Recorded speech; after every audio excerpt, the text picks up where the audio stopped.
We're just 8 days away from England cricket team stepping onto the field, that defending champions for the T20 World Cup 2024. I have Surinder Paji with me. Swaji, how's the weather out there? Firstly, if you can look into your right and say how's the weather in England currently before the team comes It's back to West raining. Indies.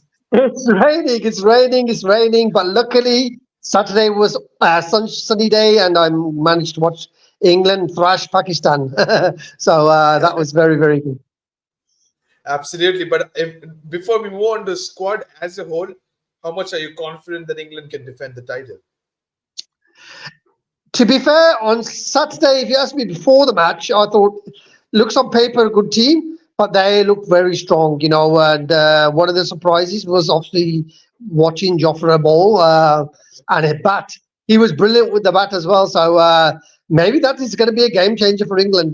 Suddenly, they look like they've got very, very good pace in the team, and they've got obviously good spin, and the batting looks pretty elite as well. So England, semi-finals, final, you won't want to play in England. I think that's one to miss. Yeah. Absolutely. That's something you do not want to miss at all. But we will see. Let's straight away look into the squad for the England side.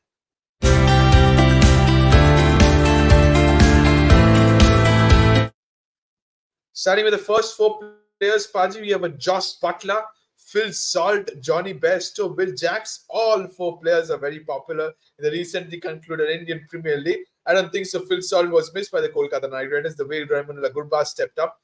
Indeed, Joss Butler was missed for the Rajasthan Royals.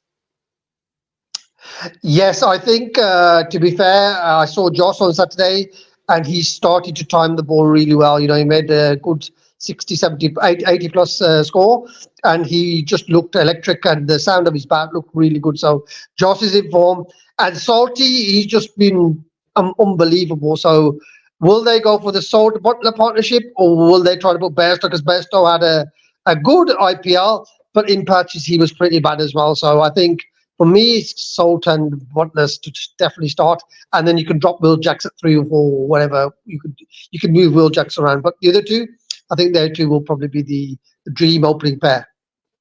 So you looked into the top two. You went to the fourth player. Doesn't the third player slot into any of your playing 11? I don't know what they can do with Johnny, because Johnny seems to be only batting at the top. And can they move possibly Butler to 3? I don't see it. And can they move Salt to 3?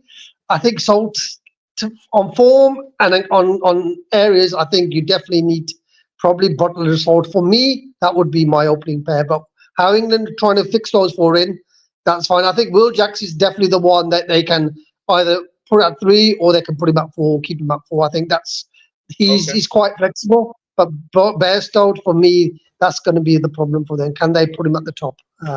Three wicket keepers I can see in the top of the screen. Who takes the gloves? Is it the captain himself? I think the captain. I think Josh will take it. As he kept on. He kept on Saturday, so I think that's the way they'll go. And I think he likes keeping. And again, he's close to the bowler as well on each other side, and he can definitely direct from there. So I think, yeah, definitely wicketkeeper captains. It's the way to go, isn't it? I'll leave it up to that. Definitely, we're done with the top 4 players. Let's move on to the next 4. You have a Harry Brook once again back into the international circuit. You have Liam Livingston. You have Ben Duckett. Surprise, surprise. He has been picked in the T20 format. You have a Moeen Ali as well. You said the top 3 will be Bairstow, Salt, Will Jacks. Please proceed from there. Yeah, that's the way I would definitely go. And then obviously at 5, you definitely probably end up getting Harry Brook, because they love Harry Brook. And again, and my number 4 would probably Liam. Yeah, it'll be Liam. Yeah, I'd put Liam at 4, because if Liam comes in, after the 9th, 10th over, then he's going to fire. So I'd probably put Liam ahead of Brook, especially if a spinner is going to come on after the power play. So you probably want to leave Harry Brook a bit later where there's no threat of spin, because obviously I don't think he's any good at batting spin. So I think you definitely will try to get Liam in 9th or 10th over, and then if he goes, then Harry Brook comes in. Yeah. Okay. So what about and Ben then Duckett? more. Is he a bench warmer at this moment? Bench warmer, Ben Dockett is the bench warmer. Yeah, I can't see how he's going to be, how he fits into this team. So I think he'll definitely be on the bench. How crucial is Moeen Ali, who's coming back from retirement into the side? His spin will be very key in those conditions of West Indies. Yeah, I think spin is going to be key. He seemed to be getting his spin right with CSK at the end, and it's that batting. Can he get the 15 to 25 runs when they're required? And obviously, having a left-hander, being a left-hander, that definitely suits the makeup of the team. So I think that's where they probably will end up going. And he may even captain the team if Butler, anything happens with Butler, because that's what they've said on the media here. They said, look, yeah, he's going to step in, and I think Butler's wife is due a baby, so he may miss Okay. some of it. It's not been confirmed, but something like that might happen, and then Moin will be in charge. So Moin's definitely going to be within my 11. Absolutely. It's a no brainer then if it's a vice captain for your side. We go on to the next four players, which is Sam Curran, your Punjab Kings captain. Then you have Chris Jordan, you have Jofra Archer, you have Mark Wood. So I think Sam Curran definitely is your number 7 after Moeen Ali. What's the rest of the story? Yeah, if you had asked me before, I would have said probably Sam Curran, but the way Jofra batted, and I think they do like Chris Jordan. I think Chris Jordan just gives them that bit extra Yeah, they do. with the ball. So I think they'll probably end up going for Chris Jordan and Jofra, and they both good in the tandem as well. So I think I think that might be the dynamic, and that means poor Sam and Mark Wood will be on the bench, or Mark Wood will be obviously batting last if depending on the wicket. But and again, on the slower wickets, they may be going for Sam Curran because obviously he's got a bit more variation to his bowling than either Jofra or Chris Jordan. So, but I think the team we saw on Saturday is more or less going to be what they're going to be picking. So you're going with a Sam Curran or a Chris Jordan. You're definitely going with Jofra Archer. You're not going with Mark Definitely. Wood. Is he the reason behind getting dropped? Is Restopping the reason behind that? And also the two spinners, Adil Rashid Yeah, Mark Wood. definitely starts. Yeah. Yeah, Adil Rashid definitely starts 100%, and I think Reece Topley is the one that probably has to get more variation than Mark Wood. If they have Mark Wood, realistically, he's probably going to bowl 3 overs up top, and you don't want to really leave him to the end. I think Jofra gives him the depth with the death bowling, and he looked really, really back to form on Saturday. I know it's just one game, but and he knows the West Indies conditions, and so does Chris Yeah. Jordan. I think that's one of those two players will be the ones that they probably will have some faith in because the conditions, and then obviously Adil Rashid and Moeen Ali will be the two spinners, and we are expecting spin-friendly wickets in the West Indies. So I think Absolutely. that's probably where they'll end up going. Absolutely. So you've pretty much summed up the entire squad for the England team. Let's take a look into what the fixtures hold for this side.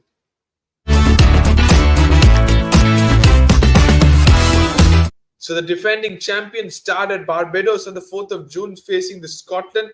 Then you have the arch rivals. Australia you're facing, then Oman and then Namibia. I said to the Australian people as well, I think you guys are definitely favorites. Australia, England going through. It's whether who finishes first. And I think this clash will definitely define that. Yes, I do definitely agree, and I think conditions will play a part in who finishes first and who wins that vital match between Australia and England.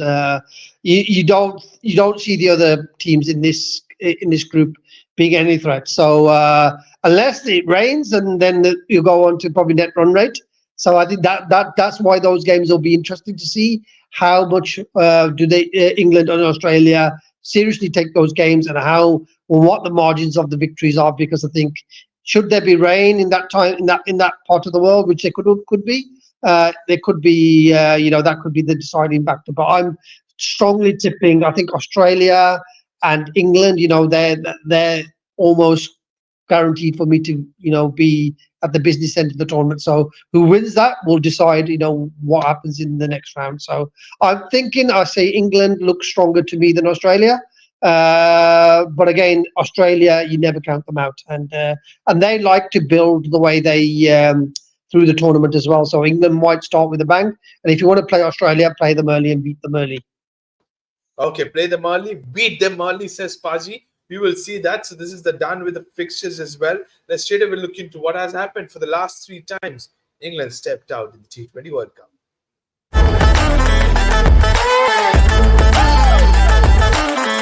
Here it is, defending champions, as I said at the beginning of the show. 2022 champions, 2021 ended up being semi-finalists, and 2016, that heartbreaking one.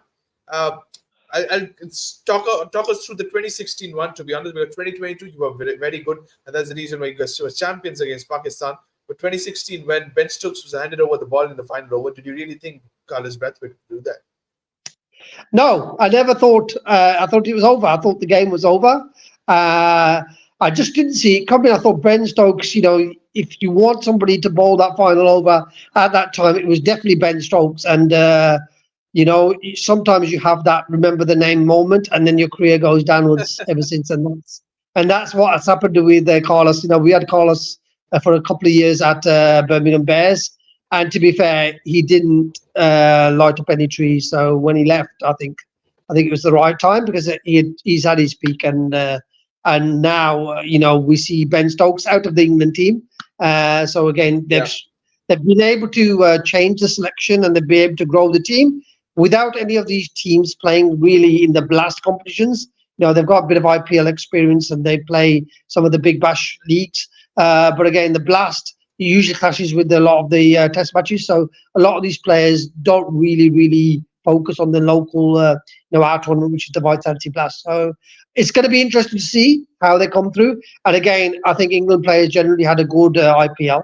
So again, we'll see. Hopefully that form continues in this tournament, and then different conditions. But I still think England will be very, very strong. Semi-finalists or runners-up, or even potential champions.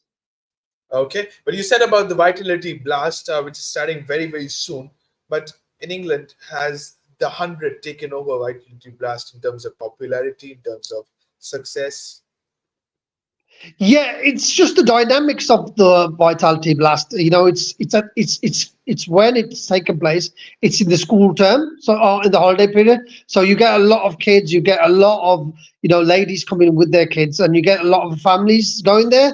And unfortunately, with the Vitality Blast, it's really cricket fans. So you've got that different dynamic of fans that attend the cricket. Roughly, the crowds are roughly the same, but obviously the finals day for the Vitality Blast is still the premier thing. So a lot of the legs, until it gets to the semi-final, final, and then it goes to the one qualifier to get to the finals day. I think Vitality Blast is then you see the That's the real fans. special of the Vitality Blast. One day, three matches, and that's Yeah. absolutely And something very, very sensational. Park Stadium, and Edgbaston hosts it, and I'm always at the Vitality Blast final. And the finals day is always special, so you always get that special day, and you get it full house. Whereas you really, with the 100, you're probably getting between 14 to 15, 16,000, maybe 1,000 fans, 2,000 fans more.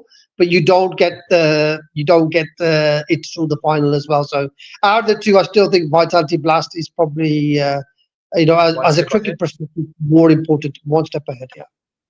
Okay. So you have summed it up very, very much, the two local leagues for the England cricket side. We're done with this. Let's take a look into who are the top five players to watch out for.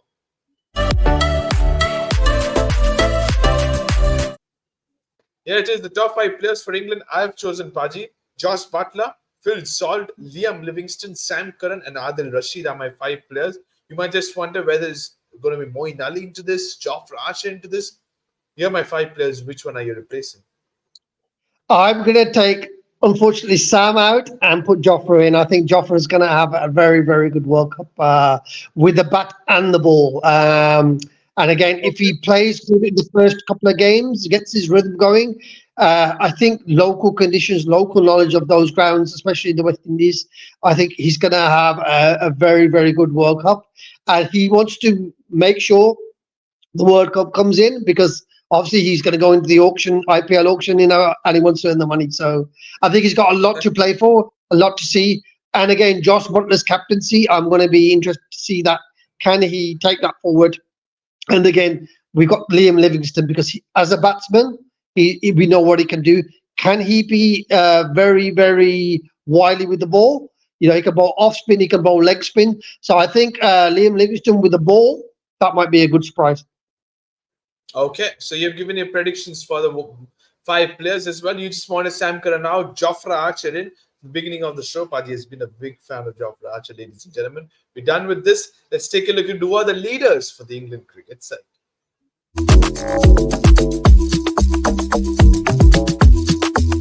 Yeah, the captain, vice captain, and the head coach. Josh Butler is the captain. Moeen Ali, you said, and absolutely correct. He's the vice captain, and Brendan McCullum. He's completely changed the dynamics of England cricket, Paji. Yes, it's interesting to see what Baz does, because obviously Mott was in charge for a while, and then it looks like Baz will take over for this tournament. So it'd be interesting to see the dynamics. I don't think Mott got a real tune out of the England players, and that maybe be standing in the game against these players. But Josh Butler, a captain, has he been successful captain on franchise level? Haven't really seen it. I know he did some captain with Manchester Originals. He did some captaincy with them, but they haven't really set a light. So it'll be interesting. And Moeen's form has been up and down. And Moeen last year as a captain for Birmingham Bears wasn't a good fit. So can he change that around his captaincy if he has to step in for Joss? That will be interesting to see. But the captaincy and the management, there's question marks, real question marks. But on paper, it looks really good. And can they deliver on the field? That will be the thing, especially when things are going bad. Especially when things are going bad, how can this group change the dynamics of the match and also the morale of the team? I think that will be very, very interesting. Absolutely. The experience is there amongst all the three of them. No mentions by Brendan McCullum. What a cricketer he was when he used to play for New Zealand. Moeen Ali is there as an experience. As you said, if Josh is unavailable, he steps up. Josh, no introduction. So as a unit, the leader section is very, very good. I'll not waste much of our time. Let's move on to the predicted playing 11. Here it is, Paji. My predicted playing 11, according to here, it is Josh Butler, wicket-keeper, batsman, captain as well. Phil Salt is opening partner. Will Jacks at 3. Harry Brook at 4. Liam Livingstone at 5. Moeen Ali at 6. Sam Curran at 7. Chris Jordan, Reece Topley, Jofra Archer, my pacers, along with Adil Rashid. Sum it up for me, please. Do you agree, disagree? What's your change? Realistically, I think that's probably what they could go for. Having Sam in the team does give them the left arm option, which I'm a big fan of. So that will happen. The top 5 almost pick themselves. And then obviously Moeen Ali as a left-hand batsman in the team. Obviously, that's going to be very, very crucial for them as well. So I think they kind of really pick themselves. And the other guys are really backups. If Archer isn't fit, who comes in, then they definitely will bring in Topley or Wood, because Wood is probably more like replacement. He can hit the ball as well. So maybe Mark Wood would come in there. And again, Ben Duckett, I don't see any place for Ben Duckett in the team.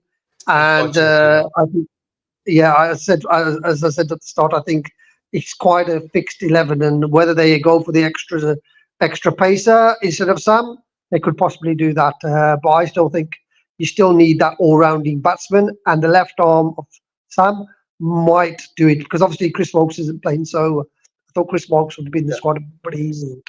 So I agree with you. Yeah, he's not part of the squad.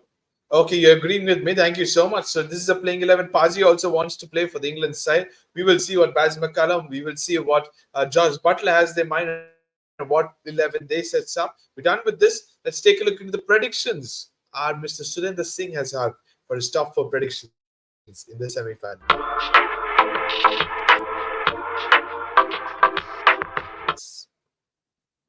It is. Before I move on to you, Paji, there have already been 10 people already before you who've already predicted for the respective teams. And I see more or less it has always been India, Australia, South Africa, West Indies, Pakistan, a little bit of England.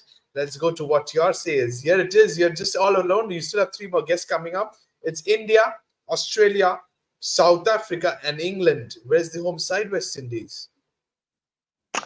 I just don't see it. I just don't see them having the mentality to win the tournament. And having looked at the South African team, obviously England, Australia, and India, they're definitely going to be there. I think out of all your guests, they'll probably pick those 3.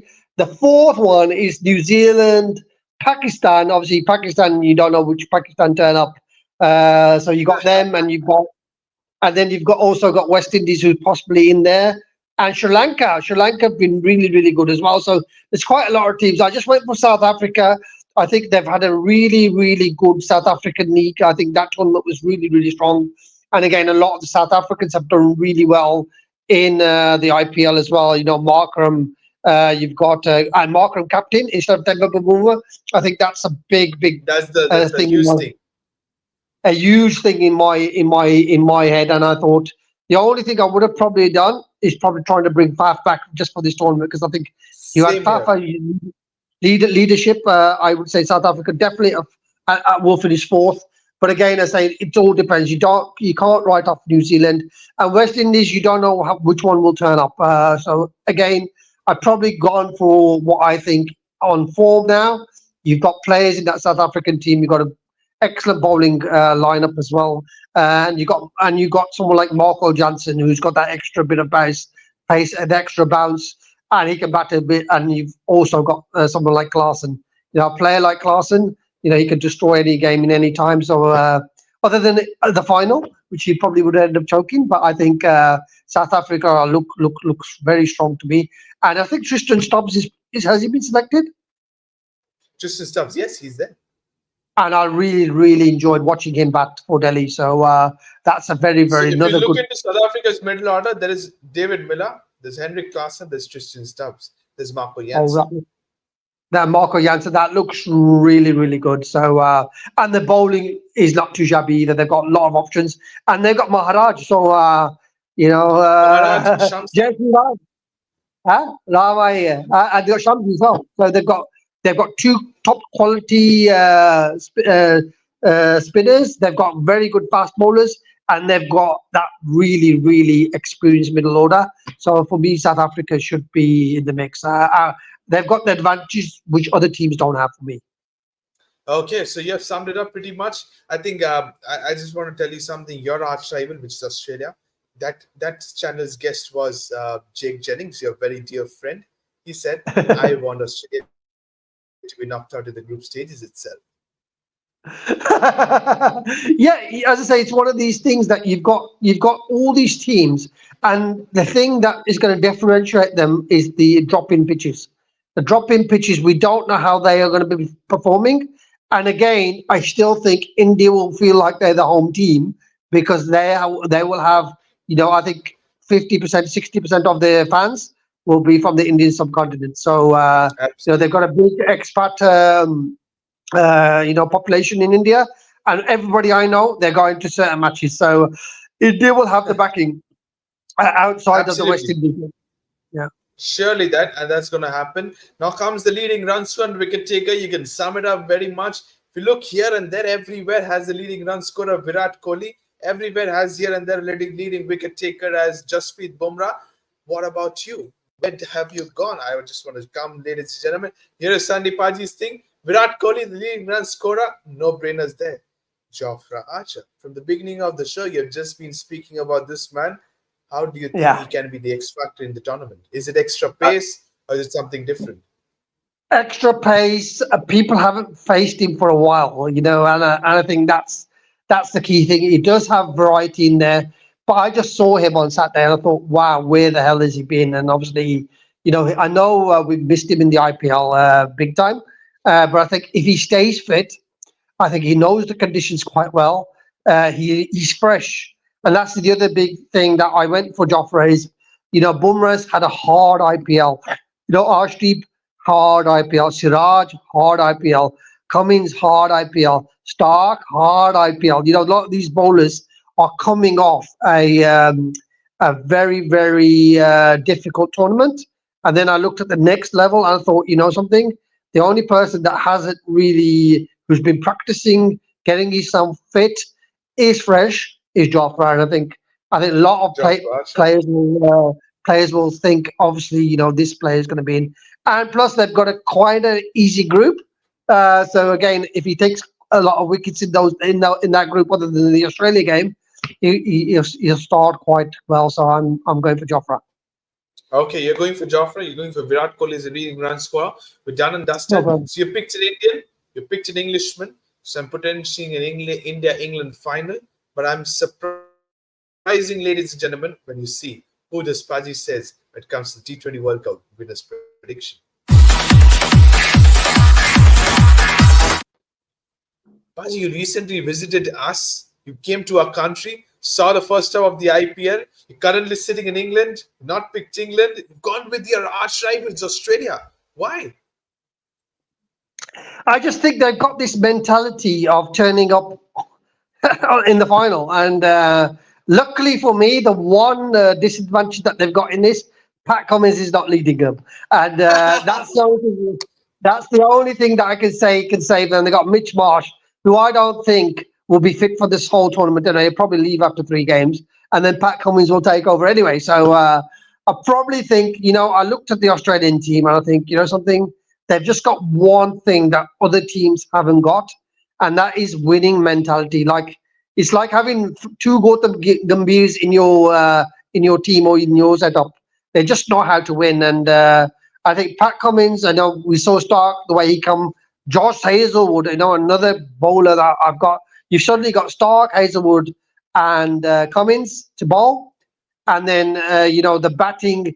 Can the batting click? I think that's where, if they got a little bit of Achilles heel, can their batting outbat India, South Africa, or England? I don't think. I just think that they've just got that little edge where they know how to win, and that's why I've predicted them to win. Hopefully, I'm wrong. Hopefully, I'm wrong. I'm just like, pray that I'm wrong, but just have to see the way. And again, if Travis Head has the form that he went with Sunrisers at the start of the Sunrisers at the IPL, who's going to stop him? But we know his Achilles heel now is the left arm over the wicket. So the entire India, entire England team will hope that this prediction of yours doesn't come out true. Then the player you named, Travis said, the entire Indian team and the Indian country will hope that player gets out in the first ball every single game. We're done with the predictions. It's time. Let's move on to the trivia question for Sandy Paji. Paji, it's an interesting question when it comes to England. Here's your question. In the 2016 T20 World Cup final, who picked up the wicket of Christopher Henry Gale? Where England, the game we were discussing, with Carlos Brathwaite smacked him. Who was the wicket taker? Was it Chris Jordan? Was it Joe Root? Was it Ben Stokes? Or was it Adil Rashid? I think I'm gonna guess now because I've forgotten already who took Gale, but I'm gonna go maybe Joe Root. He had a good final. I'm sure he bowled well in the final. So He got I'm a gonna go 50 for with Joe the Root. bat. Did he get any wickets? Why would I say Um, so? So, what's your final answer? See, you're playing me call but now. I feel under pressure. Okay, I'm So, do gonna you stick to go. Joe Yeah, Root? it's a complete guess. I'm gonna go for Joe Root, and Okay, I am. I was very, very looking forward to. Probably you were changing your answer. The right answer is definitely Joe Root. He got the wicket of Christopher Henry Gale at long off, and he was the one who got that golden arm at the early on. And then Marlon Samuels came into the party and changed the game for the West Indian side. We're done and dusted. Your Yeah. guesswork worked. And that's the concluding of the show. Thank you so much, Sandy Paji, once again, as always. Thank you to all the viewers for watching this one. We're done with England cricket team squad analysis. That's it, ladies and gentlemen. Sit back and enjoy. World Cup is right around the corner. Till then, don't forget to subscribe to the Fifth Umpire. Press the bell icon as well. Till then, thank you so much and bye bye. Goodbye.